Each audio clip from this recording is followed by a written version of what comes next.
Hey, this is Caleb with the Wallowa Avalanche Center. It's Friday, March 5th, about 1 o'clock. We're up here in the Northern Wallowas on Phat Ridge at an elevation of 7,800 feet on a northeast aspect.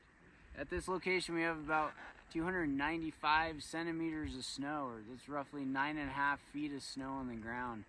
This location definitely does get some wind loading, so it's a bit favored over the seasonal snowpack here.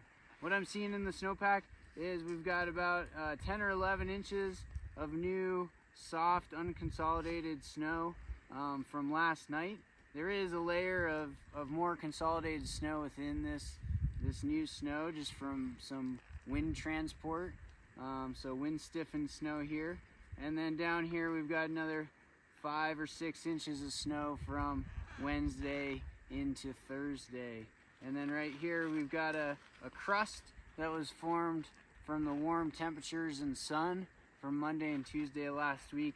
And moving down, this is the snow that was consolidated from the storm that started on March 22nd. And then this is our melt freeze crust.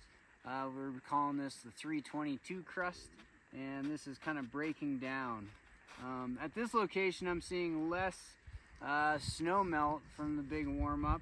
This snow right here from the storm starting on the 22nd is definitely moist, but it's not as wet as what I was seeing yesterday. And our cooler temperatures have probably helped to kind of solidify that as well. As we move down below the 322 crust, we have a pretty solid slab here, and I dug about 4 feet down at this snow pit. I did an extended column test.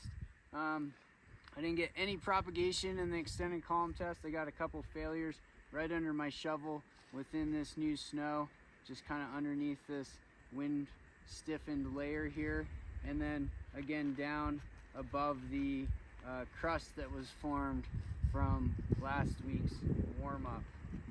And there is some grapple, those little BB pellets of snow sitting right on top of that crust. So that's something to keep an eye on. If this slab of new snow starts to stiffen and become more cohesive, this is a really good bed surface for that to run on.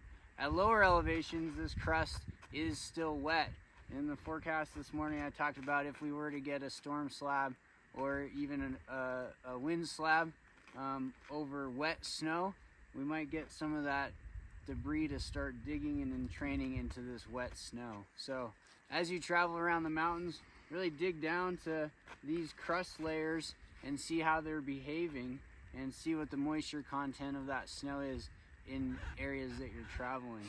I did do just a quick shovel shear test on this side of the column, and really easily I got a shear.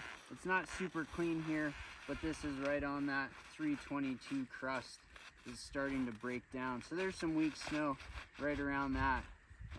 So those are the things that we're keeping an eye on.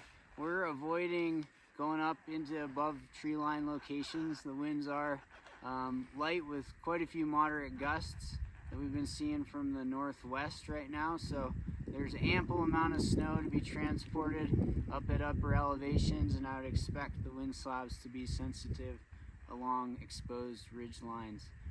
If you were to travel into steeper terrain today, some of this nice new loose uncohesive snow could fail as loose dry avalanches, so those sloughs, and I think that would be in terrain greater than 35 degrees. So if you choose to travel there, just be on the lookout for loose dry avalanches.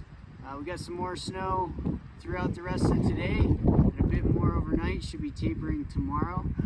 Submit your observations at WallowaAvalancheCenter.org. Thanks, and ride safe.